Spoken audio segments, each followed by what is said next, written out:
Hello all. Today we are going to start with new chapter forecasting stock price movement using charts and pattern.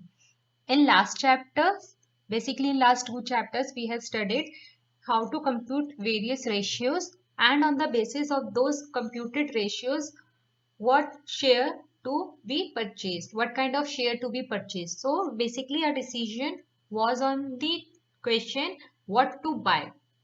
Last जो chapters थे वो जो हमने ratio analysis की थी वो आएंगी under the category of fundamental analysis. Fundamental analysis basically deals with the all types of computation of ratios to come to a decision what kind of share to be invested. Okay, what kind of share to be invested का जो भी decision है वो हम जब भी लेंगे तो वो आपका आएगा फंडामेंटल एनालिसिस में, जो हमने रेशियोज में किया था, जिसमें हमने देखा था कि हमने पेग रेशियोज कंप्यूट की थी. तो कौन सी पेग रेशियो आपकी इंपॉर्टेंट है, कौन सी पेग रेशियो का साइन इंपॉर्टेंट है, बुक वैल्यू रेशियोज की थी, प्राइस अर्निंग रेशियोज, और जो भी हमने डिफरेंट डिफरेंट रेशियोज की थी, earning per share and all, वो सारा आपका फंडामेंटल एनालिसिस का पार्ट है. Now the second question is when to buy.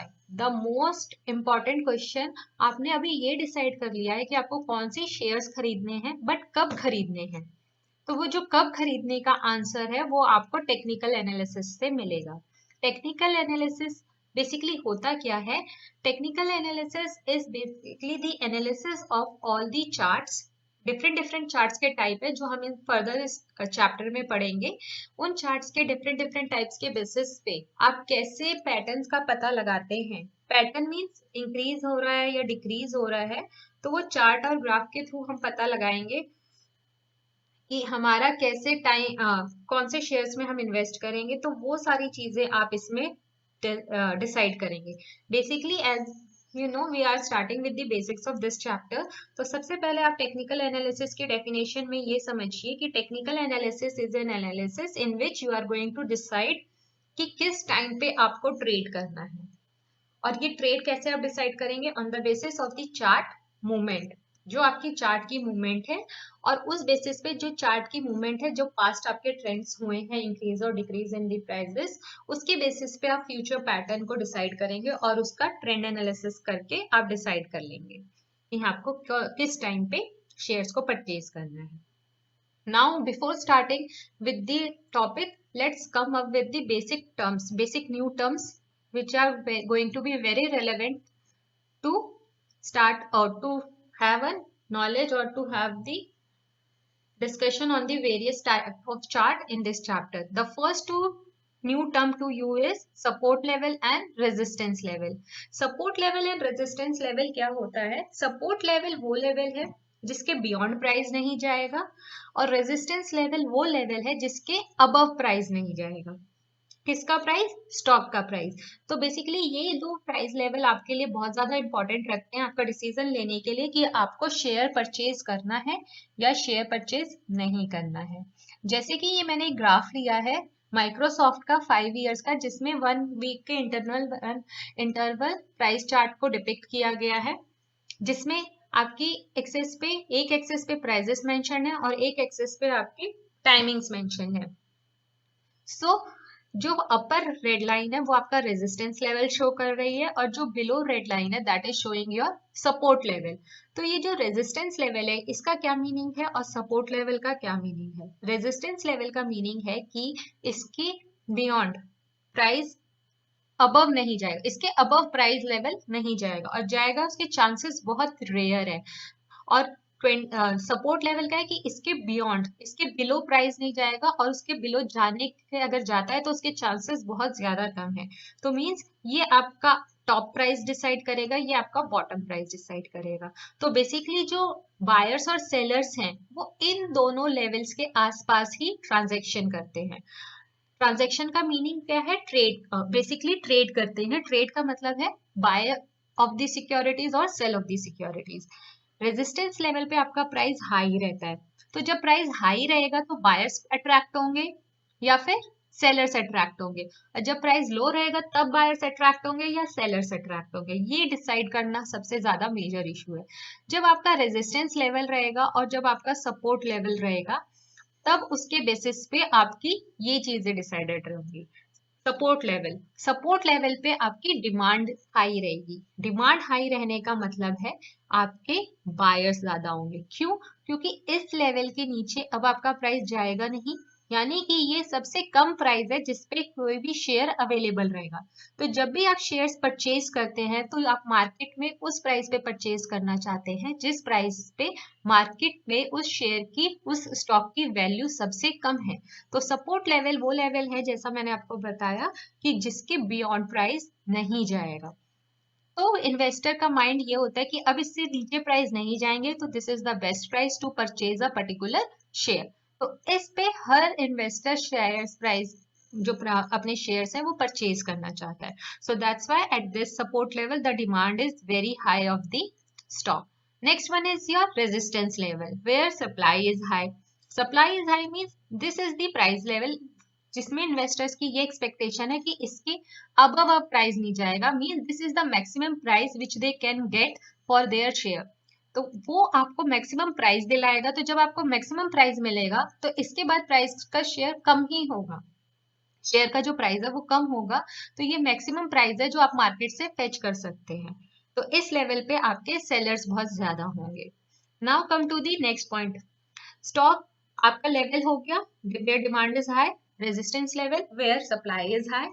Obvious सी बात है, जब डिमांड हाई होगी तो आपके बायर्स ज्यादा होंगे, और जब सप्लाई हाई होगी इसका मतलब सेलर्स ज्यादा हैं। Next one is your stock is cheaply priced, stock is fully priced. Stock is cheaply price का क्या मीनिंग है? इस लेवल के नीचे प्राइस के जाने के बहुत ही रेयर चांसेस है। तो ये इसका मतलब कि आपका जो शेयर है वो बहुत ही ज्यादा चीपली प्राइस्ड है, उससे कम प्राइस में नहीं हो सकता। अगर होगा तो वो बहुत ही रेयर चांसेस है। Next one is your this resistance level. Resistance level वो प्राइस आपका माना जाएगा जिसके बियॉन्ड प्राइस नहीं, अबव प्राइस नहीं जाएगा, तो वो आपका फुल्ली प्राइस है। मींस इससे ज्यादा आपका स्टॉक का प्राइस मिलना बहुत ही मुश्किल है। chances of moving up is very high and chances of moving up price is very less। इस केस में देखिए आपकी ये जो बॉटम लाइन है इस पे आपके सपोर्ट लेवल की जो लाइन है, यहाँ से आपके सारे शेयर्स के प्राइसेस इंक्रीज होंगे क्योंकि इससे नीचे जा नहीं सकते, और इससे नीचे अगर जाएंगे भी तो उसका चांस बहुत कम है। तो बेसिकली यहाँ पे जो भी शेयर्स प्राइस फॉल करता है उससे ये है कि इसका प्राइस इंक्रीज होगा ही होगा, उसके चांसेस बहुत ज्यादा हैं। बट रेजिस्टेंस लेवल ऑलरेडी एक हाई प्राइस है जिससे प्राइस का इंक्रीज होने के चांसेस बहुत ही कम होते हैं।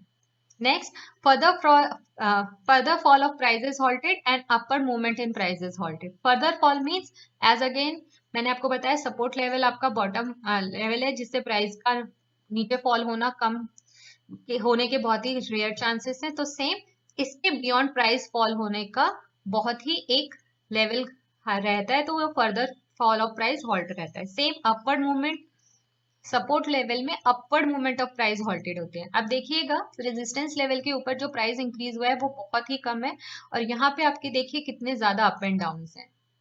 Okay, same is with support level, come price increase हुआ है और डिक्रीज हो रहा है, बट उसके इंक्रीज होने के चांसेस बहुत ज्यादा है। So this is your support level and resistance level. Now come to the next term, bull phase. Bull phase का क्या मीनिंग होता है? Bull phase is basically the phase in which the price is increasing of the stock, यानी कि जो आपका trend line बनेगी, जो प्राइस इंक्रीज की बनेगी वो अप रहेगी, मार्केट है वो बुल फेज में कहलाएगी। यानी जब भी आपके शेयर्स के प्राइस कॉन्टिन्यूसली इंक्रीज हो रहे हैं तो आपकी मार्केट बुल फेज में कहलाती है, और ऐसी मार्केट में इन्वेस्ट करने वालों को बुलिश कहते हैं। इन्वेस्टर्स को बुलिश कहा जाता है, बुलिश इन्वेस्टर्स।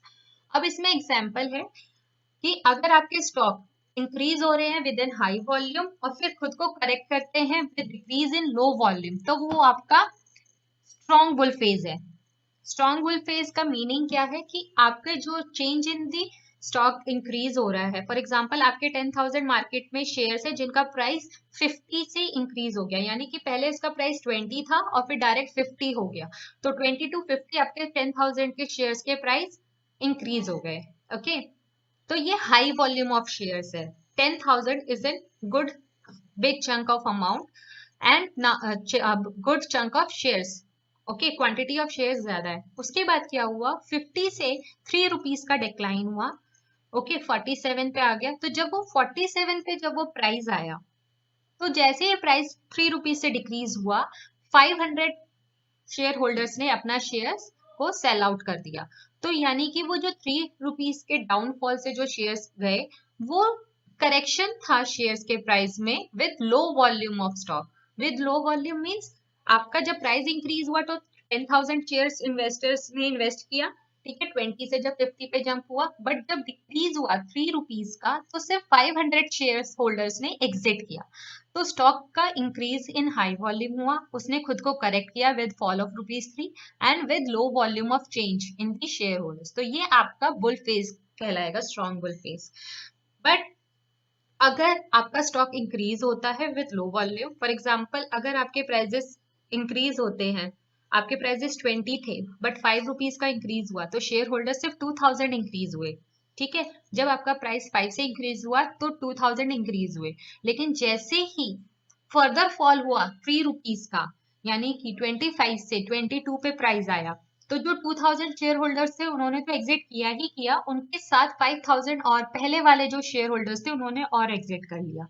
तो इसका मतलब पहले इंक्रीज तो 2000 हुए, बट एग्जिट आपके पहले वाले 5000 और प्लस 2 7000 ने एग्जिट कर लिया। तो लो वॉल्यूम का इंक्रीज हुआ और जैसे ही उसने खुद को करेक्ट किया तो 7000 का एग्जिट हो गया।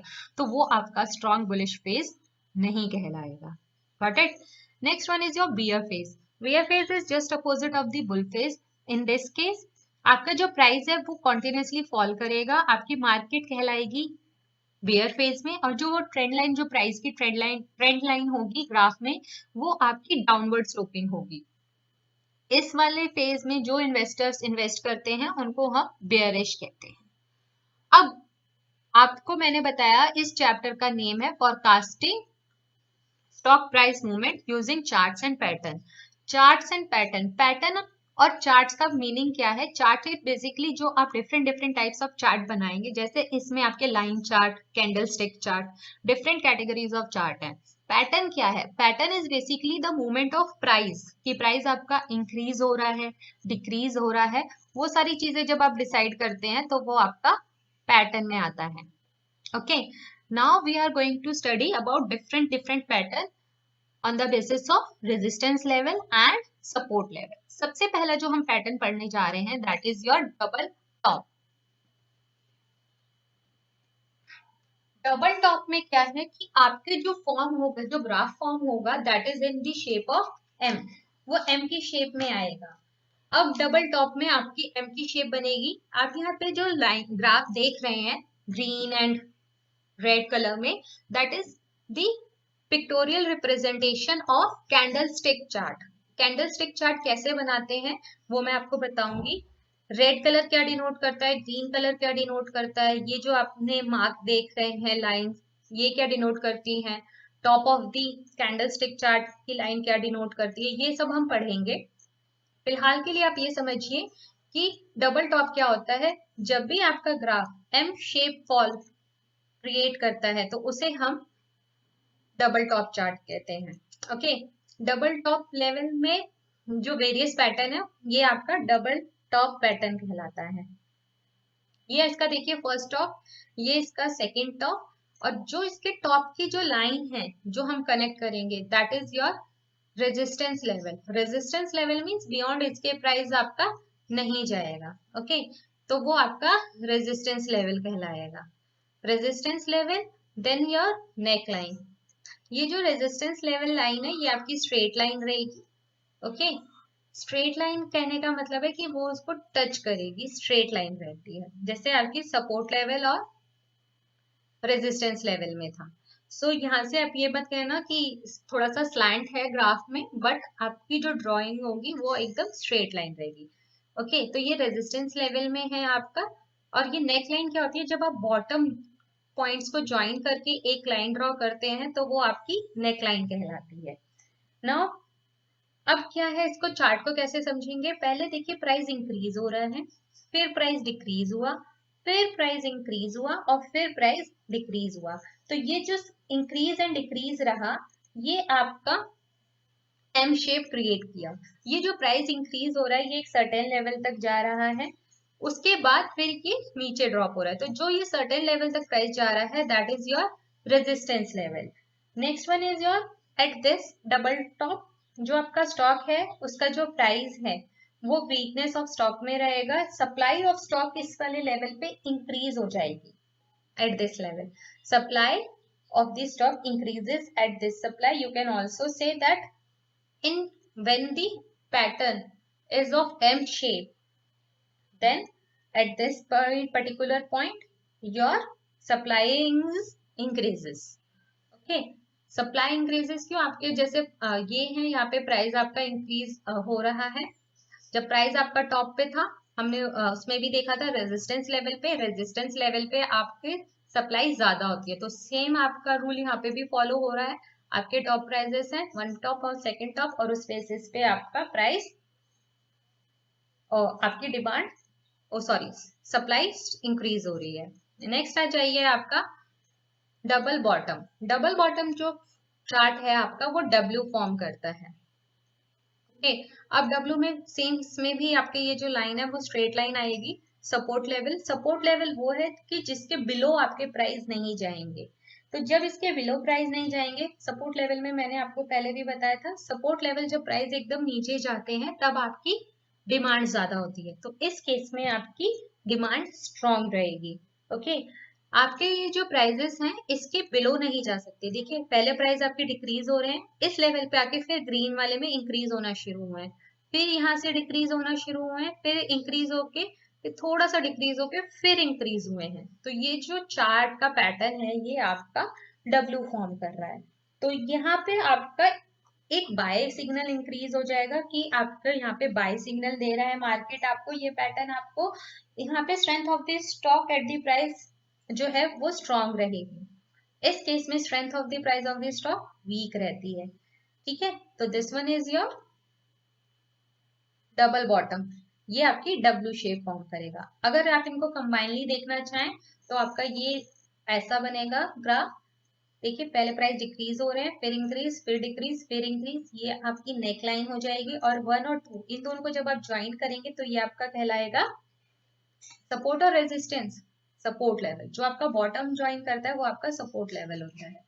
नेक्स्ट आपके प्राइस इंक्रीज हो रहे हैं, यहाँ तक इंक्रीज हुए, फिर डिक्रीज हुए, फिर इंक्रीज हुए, फिर डिक्रीज हुए, तो ये 1 और 2 जो डबल टॉप है इनको जब ये ज्वाइन करेगा तो वो आपका कहलाएगा व्हाट? सपोर्ट और रेजिस्टेंस लेवल। यानी इस रेजिस्टेंस लेवल के बियॉन्ड प्राइसेस यानी अबव प्राइसेस नहीं जाएंगे, और यहाँ पे ये जो सपोर्ट लेवल है इसके नीचे प्राइसेस जाने के बहुत चांसेस कम है। इस केस में आपकी बायर्स ज्यादा होंगे, इस केस में डबल टॉप के बेसिस में आपके सेलर्स ज्यादा होंगे। Okay, now come to the next chart which is head and shoulder pattern. In case of the head and shoulder pattern आपको दिखाई देगा कि प्राइस देखिए पहले इंक्रीज हो रहे हैं, फिर डिक्रीज हो रहे हैं, फिर इंक्रीज हो रहे हैं, फिर डिक्रीज हो रहे हैं, फिर इंक्रीज एंड फिर डिक्रीज। तो ये जो पैटर्न फॉलो कर रहा है ये माउंटेन टाइप पैटर्न फॉलो कर रहा है, जिसमें सेंटर का जो है माउंटेन वो पीक पे है और उसके लेफ्ट और राइट के जो माउंटेन्स हैं वो उससे हाइट में थोड़े कम है, बट वो भी एक इंक्रीज साइन शो कर रहे हैं। तो जब भी ये पैटर्न बनता है इसे हम हेड एंड शोल्डर पैटर्न कहते हैं। हेड जो सेंटर की मूवमेंट है, जो सेंटर की पीक है उसको आप हेड कहते हैं, और लेफ्ट एंड राइट को आप क्या कहते हैं? Shoulder. Left shoulder and the right shoulder. अब इस केस में आपका जो प्राइस है वो इस बिलो नेक लाइन के बिलो नहीं जाता है, और अगर ये इस प्राइस के बिलो नीचे गया तो ये आपका बेयरिश फेज होगा, और जो आपको सेल सिग्नल देता है। ठीक है, sell signal for the stock, यानी कि एक जैसे आपका रेजिस्टेंस लेवल पे आपका सेल आता था, सेम इस वाले लेवल के अगर बियॉन्ड प्राइस जाता है तो वो आपका सेल सिग्नल डिनोट करेगा। Okay, next one is your inverted head and shoulder में क्या है? जो भी आपकी ये नेक जो भी इसमें इन्वर्टेड में देखिए पहले प्राइस आपका डिक्रीज हो रहा है, फिर इंक्रीज, फिर डिक्रीज, फिर इंक्रीज, फिर डिक्रीज, फिर इंक्रीज। तो ये हमने जो नेक लाइन ज्वाइनिंग करके पीक को बनाई है, ये देखिए ये पीक है, ये भी पीक है, इन दोनों को ज्वाइन करके जब हम नेक लाइन बनाएंगे तो जब भी इस नेक लाइन के ऊपर जो भी प्राइस होगा वो आपका बुलिश फेज होगा, वहां पे स्टॉक बाय किए जाते हैं ऊपर। और इसके नीचे सेल किए जाएंगे। तो नेक लाइन के अबव बाय होंगे, जैसे यहाँ पे था नेक लाइन है, उसके नीचे अगर प्राइस आते हैं तो हम सेल करेंगे, और इसमें नेक लाइन के ऊपर अगर प्राइस जाएंगे तो हम बाय करेंगे स्टॉक को। तो इस केसेस में आपने जब ये नेकलाइन ड्रॉ करी तो देखिए इन्वर्टेड आपका एक पीक माउंटेन बन रहा है जिसको आपने हेड का नेम दिया है, और एक आपका लेफ्ट शोल्डर है और एक आपका ये राइट शोल्डर है। तो इस केस में अगर आपके नेकलाइन के बियॉन्ड प्राइस जाएंगे तो आप बाय करेंगे, और इस केस में नेकलाइन के अगर बिलो प्राइस जाएंगे तो आप सेल करेंगे। सो this is the two graphs or two, you can say two patterns on the basis of resistance level and the support level. तो अभी तक हमने 4 पैटर्न किए हैं,